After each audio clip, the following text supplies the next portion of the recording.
సరే తమ్ముడు, ఇప్పుడు ఒక 2 గంటల లోపు కొనిస్తే కానీ నువ్వు పోయేతే అన్నం తిండు అది ఎంత ఒక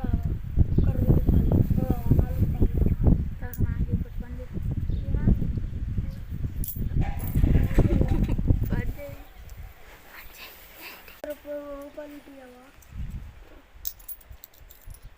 ప్లీజ్ అన్న, మా తమ్ముడు